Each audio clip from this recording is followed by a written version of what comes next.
Bonjour les taureaux et bienvenue sur votre escale Astro Tarot, guidance de vos énergies pour ce mois de mai qui vous place aux premières loges. La nouvelle lune du 30 avril qui distribue les énergies de mai se trouve en effet dans votre signe, vous invitant à un nouveau cycle personnel important. La deuxième chose, c'est que c'est une éclipse partielle de soleil, ce qui amplifie l'importance de votre position personnelle dans ce nouveau cycle. La troisième chose, c'est que la conjonction de la nouvelle lune à Uranus, planète de la libération, et son sextile à Mars ne fait que vous inciter à un renouveau qui dynamise vos idéaux. Alors quel grand changement préparez-vous les taureaux? Vénus, planète de l'amour, des sentiments, des valeurs, de la créativité, maîtrise cette lunaison et elle est conjointe à Jupiter en Poisson et en sextile à Pluton en Capricorne. Tout ce qui vous touche ou peut vous toucher est ici amplifié, vous proposant de suivre une direction inspirante et reliée à vos émotions. Ce nouveau cycle n'est pourtant pas un départ en fanfare, les taureaux, du moins vous êtes invités à prendre le temps de l'infuser, de vous y faire, de l'organiser. Vénus va entrer en bélier dès le 5 mai, ce qui va stimuler vos sentiments ou votre créativité tout en étant vécu un peu secrètement. Jupiter va aussi s'engouffrer en bélier le 10, apportant une vie intérieure plus importante, que celle-ci soit artistique, émotionnelle ou spirituelle. Vous pourriez donc ressentir une énergie qui vous pousse à sortir des sentiers battus et une autre qui vous connecte davantage à votre intériorité, votre inspiration et à ce que vous pouvez développer à ce niveau. Votre réceptivité peut donc s'enrichir et vous enrichir intérieurement, que ce soit affectif ou que cela concerne un investissement envers quelque chose qui vous fait plaisir et vous éveille. Mercure, planète de la communication, est en Gémeaux, le temps peut être d'étudier une question matérielle pour vous ou de bien réfléchir à la façon de nourrir vos aspirations. Dès le 10, il va rétrograder sur Mercure pour vous permettre de mieux intégrer le changement au sein de votre gestion. Si vous avez des choses à financer ou à décider, faites-le plutôt en tout début de mois et ensuite évitez de signer quoi que ce soit sur tout le restant du mois de mai. La pleine lune du 16 mai dans l'axe Taureau-Scorpion sera une éclipse lunaire totale essentiel au niveau de votre positionnement relationnel. Une relation en particulier pourrait attirer davantage votre attention sur ce que vous avez à révéler ou à extérioriser, ou alors c'est vous qui favoriserez une prise en main de votre vie en assumant un rôle significatif. Vous changerez peut-être quelque chose dans votre façon d'être, de travailler ou de vous présenter, mais affirmer vos valeurs et les incarner vous semblera important. Allez dans le sens de vos idéaux également, quitte à sortir de votre zone de confort. Car soyons honnêtes, cette pleine lune en carré à Saturne et en trigone à Pluton sera exigeante et vous demandera de regarder avec franchise ce que vous partagez dans vos alliances ou partenariats, quels qu'ils soient. Le 18 mai, Mars sera en conjonction à Neptune en Poisson. Ici, ça peut ressembler à une action désintéressée, comme une forme de bénévolat par exemple, ou une action humaniste ou tournée vers la guérison. Si vous ne faites rien de cet ordre-là, vous pourriez utiliser cette énergie autrement, comme de stimuler votre vie artistique ou spirituelle dans un sens nouveau et inspirant. Le 20, Mercure rétrograde sera en sextile à Jupiter. Ouvrez votre état d'esprit à une vision plus large, les taureaux, mais évitez toute décision spontanée. Vous n'aurez peut-être pas encore toutes les clés nécessaires tant que Mercure est rétrograde.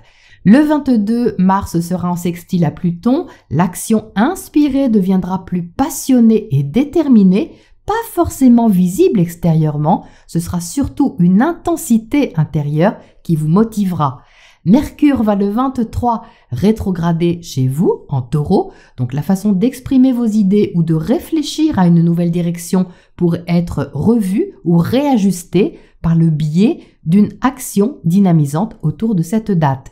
Vénus en sextile à Saturne favorisera une mise en place plus posée et confiante et avec le trigone de Mercure à Pluton, vous serez plus convaincant ou convaincu intérieurement de ce qu'il faut faire.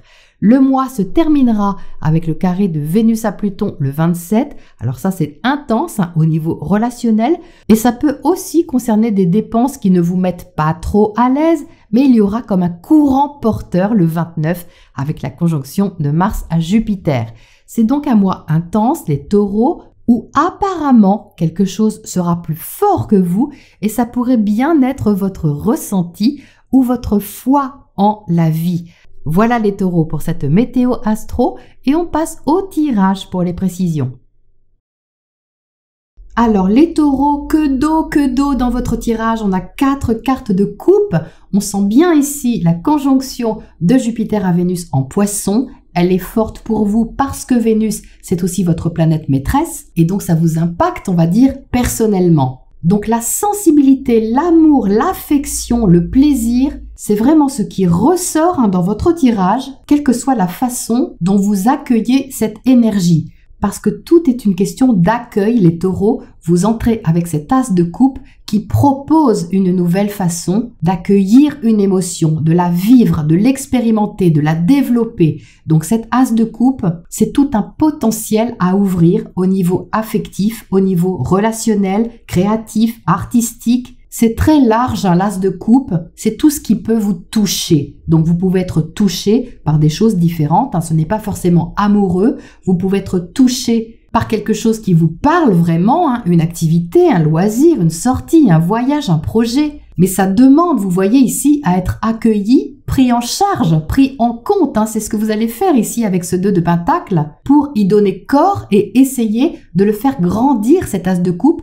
de le faire aller plus loin et si possible dans les mains de cette reine de coupe. Donc on va dire qu'en entrée de jeu, il y a un potentiel émotionnel, affectif, un élan en vous que vous risquez de ressentir assez rapidement dans le mois, parce que la conjonction Vénus-Jupiter, elle est là vraiment en tout début de mois, dès la nouvelle lune, dès le 30 avril même. Donc pendant les 2-3 premiers jours, vous devriez sentir de quoi il s'agit, qu'est-ce qui demande à s'ouvrir en vous. Est-ce que c'est de la créativité? Est-ce que c'est un plaisir, un investissement envers quelque chose d'agréable, qui est nouveau pour vous? Ou plus symboliquement, une nouvelle façon de vous ouvrir à vous-même et à l'autre, évidemment, en miroir. Donc, ce tirage est vraiment très intéressant parce que c'est une énergie que vous allez apprivoiser au fur et à mesure et qui va vous faire travailler un peu sur vos principes et vos idées. Et ça correspond à la rétrogradation de Mercure qui est symbolisée ici avec cette reine d'épée.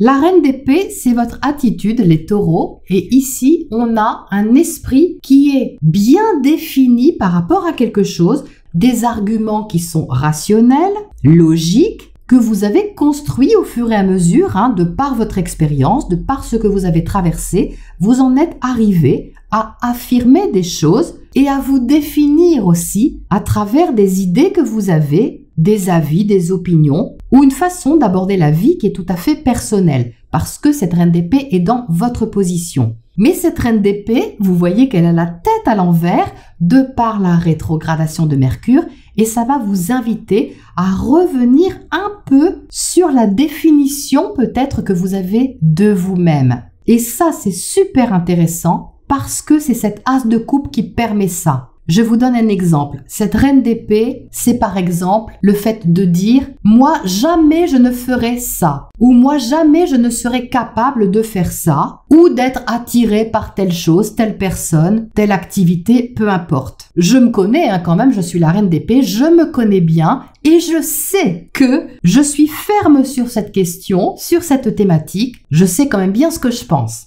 Oui, sauf que là, cet as de coupe vous fait ressentir quelque chose qui est plus grand que vos idées, que vos opinions et que ce que vous pensez. Parce que l'as de coupe en lui-même, ce n'est qu'un potentiel. Mais ici, vous avez plein de cartes de coupe, les taureaux, donc c'est un potentiel qui vous passionne. Ça vous passionne parce que vous êtes au centre avec la reine de bâton. Et donc, il y a du feu à l'intérieur de vous, il y a de l'intensité, un désir, une envie, quelque chose qui est plus fort que vous et qui vous fait vibrer. C'est une émotion qui vous fait vibrer, qui vous fait réagir et qui vous donne envie d'aller plus loin. Ça, c'est la conjonction Vénus-Jupiter. Jupiter élargit votre horizon. que ce soit un horizon géographique ou que ce soit un horizon intérieur, c'est-à-dire spirituel, sous forme de connaissance, sous forme de compréhension supérieure, peu importe comment, mais il y a quelque chose ici qui a une connotation de beaucoup. C'est beaucoup, c'est fort et c'est beaucoup. Donc comme c'est fort et beaucoup, la reine d'épée ici,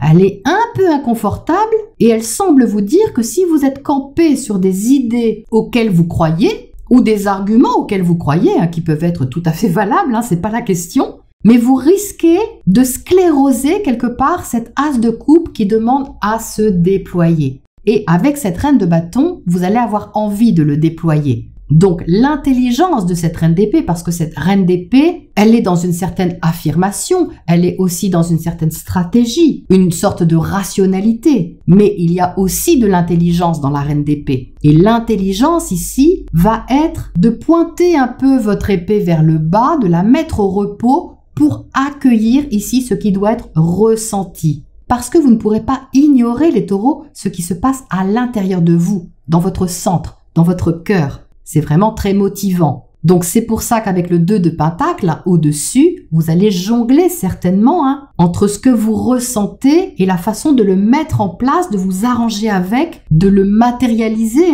de l'apporter dans la matière, dans la vraie vie, pour pas que ça reste à l'état d'émotion, mais que ce soit quelque chose de réalisable, quelque chose de palpable, de concret si vous voulez. Parce que là, du concret, il n'y en a pas beaucoup.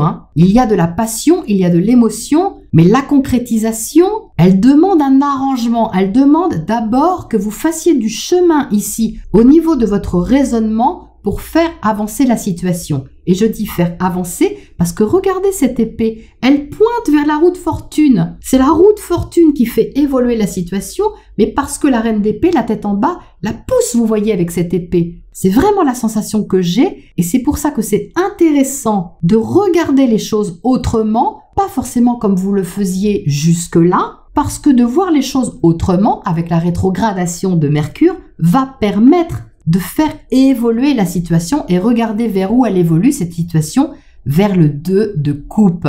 Et le 2 de coupe répond à l'as. Le 2, c'est la relation, c'est la symbiose, c'est l'harmonie. Donc pour développer cette as de coupe dans un sens naturel, c'est-à-dire qui va vers le 2 de coupe, c'est-à-dire vers l'harmonie, quelque chose d'agréable, eh bien, ça demande à revisiter un peu votre système de pensée pour permettre d'accueillir quelque chose de doux à l'intérieur de vous qui va vous permettre de vous sentir en phase avec vous-même, en phase avec l'autre ou en phase avec l'activité, le projet, la situation qui vous réveille ici une émotion nouvelle. Donc ça, c'est la présence d'Uranus dans votre signe, les taureaux. C'est-à-dire que c'est vous ici qui êtes capable de déclencher quelque chose.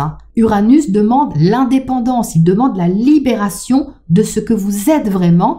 Et ce que vous êtes vraiment n'est pas forcément défini par ce que vous pensez de vous-même. Il y a une nuance, et c'est peut-être cette nuance que vous allez toucher ici, au niveau de votre sensibilité, pour ouvrir tout un champ très stimulant ici. Vous pouvez vous apercevoir que vous n'êtes pas vos pensées, vous êtes un espace dans lequel circulent vos pensées, mais où il y a aussi de la place pour d'autres choses, plus impalpables, plus mystérieuses, plus subtiles. Regardez ce qu'on a d'autre dans le tirage. On a le roi et la reine de coupe. On a le couple ici, le couple divin. Le couple branché sur la même longueur d'onde. Donc ça peut parler à certaines d'entre vous, si vous êtes dans une relation harmonieuse ou le début peut-être d'une relation harmonieuse. Mais si on reste vraiment au sens symbolique, c'est la faculté que vous avez les taureaux à réunir le masculin en vous et le féminin en vous pour harmoniser ces deux parties et révéler avec une nouvelle passion ce que vous avez à développer. Qu'est-ce que vous avez à développer au moins sur ce cycle lunaire? Vos qualités réceptives, vos qualités relationnelles, vos qualités artistiques, intuitives, sensibles. C'est de ça que parle le roi et la reine de coupe. Ça parle d'amour, bien sûr, mais ça parle d'amour inconditionnel. C'est le fait d'accepter aussi que le sentiment peut être plus fort que vos principes ou que vos idées. Donc transposez-le bien sûr à votre situation, hein. Ça peut être au niveau amical, ça peut être au niveau familial, professionnel. Vous pouvez ici être attiré par quelque chose de tout à fait nouveau qui n'est pas de votre domaine habituel, mais qui vous réveille quelque chose, qui réveille vos sens, votre réceptivité et une envie d'harmonie, une envie vraiment d'harmonie intérieure. C'est très très beau. Donc ce roi de coupe, évidemment, c'est le fait d'incarner, de maîtriser ce que vous ressentez et l'honorer. Et la reine de coupe, hein, c'est pareil, ça ajoute en réceptivité, ça ajoute en délicatesse, en écoute intérieure pour non seulement explorer ce que vous avez à explorer, mais pour le partager. Regardez, hein, ces deux personnages sont tournés, vous voyez, vers l'extérieur, vers la droite, vers l'avenir. Il y a de la générosité hein, ici. Ils offrent leur coupe. Hein. Ils sont prêts à donner quelque chose, à partager. Donc ça vient de vous, hein, les taureaux. Hein. Ça vient de ce que vous avez à donner de vous. Et vous avez certainement beaucoup de choses à donner. Vous avez l'envie également, puisque ce 8 de bâton représente la communication, la spontanéité, l'ouverture vers l'extérieur. Elle est relationnelle, oui. Elle peut aller loin, de façon peut-être plus rapide hein, que ce que vous aviez imaginé. Même si ça prend en amont un certain temps pour être organisé, géré ou maîtrisé au niveau de la mise en place à proprement parler. Alors, qu'est-ce qu'on a pour éclairer ce tirage à côté de cette reine d'épée pour commencer? Donc ça, c'est Mercure rétro. Hein. Oh là là, on a la roue de fortune à nouveau. C'est le doublon, là, vous voyez. Donc ça, c'est super, hein, les taureaux, pour faire évoluer quelque chose, pour adoucir la définition que vous avez peut-être de vous-même, sur un certain sujet en tout cas, et vous permettre de progresser alors que c'est même pas ce que vous recherchiez forcément. Ça passe par le plaisir, ça passe par le cœur. Et c'est vraiment le changement d'état d'esprit qui fait évoluer ensuite l'extérieur. Ça va dans ce sens-là, hein, ça va pas dans le sens contraire. Alors, qu'est-ce qu'on a sur ce 8 de bâton de l'autre côté ? Là, il peut y avoir beaucoup de communication ou envie de communiquer, de partager. Roi de bâton, allons bon. Voici l'époux hein, de la reine de bâton qui est au centre. Donc là, on a deux couples, hein, vous voyez. C'est marrant parce que j'ai vraiment la sensation ici de vous retrouver ou de vous y retrouver dans quelque chose, dans une activité, dans une relation. Ça passe hein, par l'ouverture relationnelle, mais c'est le fait de vous y retrouver d'une façon ou d'une autre. Ça vous impacte très personnellement. Donc c'est en ouvrant quelque chose hein, que vous touchez ici à cette harmonie intérieure. Mais c'est pas forcément une surprise. C'est pour ça que je dis que vous vous y retrouvez. Il y a quelque chose de familier là-dedans qui vous touche. C'est pour ça que ça vous semble familier, c'est parce que ça vous touche justement. D'où cette volonté de baisser un peu la garde hein, sur des arguments que vous aviez, parce que tout simplement, ils ne vont pas faire le poids par rapport à ce que vous avez à ouvrir. C'est super beau, hein. Oh là là, génial ce tirage. Alors, qu'est-ce qu'on a comme oracle conseil pour terminer là-dessus, les taureaux? On a la clé. Oui, ben c'est ce que je disais tout de suite, il y a quelque chose à ouvrir. Donc ça, c'est très clair et c'est en plus le conseil confirmé par cette carte. Ouvrez-vous, les taureaux, ouvrez-vous à l'exploration de quelque chose. Ne vous auto-sabotez pas, expérimentez, partagez et donnez-vous une chance de penser ou de vous exprimer différemment en vous connectant ici à votre feu intérieur. Parce que c'est cette motivation ressentie intérieurement qui peut vous propulser vers une porte de sortie, une découverte qui peut vraiment vous emmener loin. Voilà les taureaux pour ce mois de mai pour vous et je vous retrouve bientôt pour la prochaine escale.